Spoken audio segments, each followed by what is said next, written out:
নারায়ণগঞ্জের রূপগঞ্জ উপজেলার তারাব পৌরসভার খাতুন এলাকায় একটি ঝুটের গোডাউনে ভয়াবহ অগ্নিকাণ্ডের ঘটনা ঘটেছে।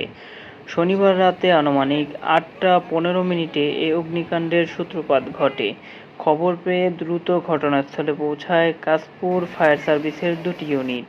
ফায়ার সার্ভিস ইনচার্জ জাহাঙ্গীরের নেতৃত্বে প্রায় ১ ঘণ্টার চেষ্টায় আগুন নিয়ন্ত্রণে আনা সম্ভব হয়। অগ্নিকাণ্ডে গোডাউনের মালিক গুলজার ভূঁইয়া জানান, প্রায় ২০ থেকে ২৫ লাখ টাকার ঝুট পুড়ে গেছে। এতে তিনি ব্যাপক ক্ষতির মুখে পড়েছেন।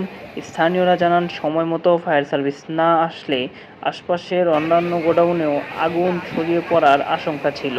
সৌভাগ্যবশত এই ঘটনায় কোনো প্রাণহানির খবর পাওয়া যায়নি। ওই যে কাশপুর মডার্ন ফায়ার স্টেশনে ৮টা ১৫ মিনিটে সংবাদ পাই যে রূপসী মৈকুলি একটা জুট গোডাউনে আগুন।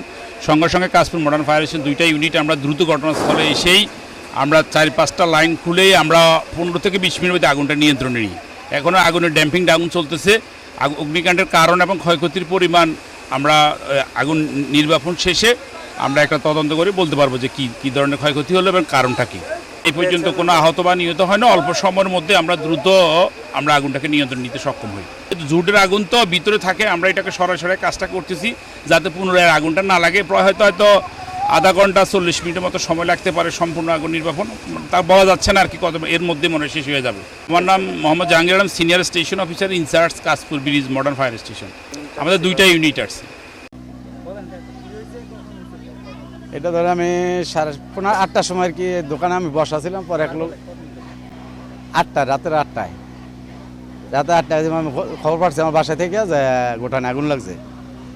তারপরে আমরা দৌড়ে পাশের সবার গ্রামবাসী হলে আমরা আসছি। আয়া দিয়ে কয়েল ফ্যাক্টরির লোকেরা নিভাইতেছে।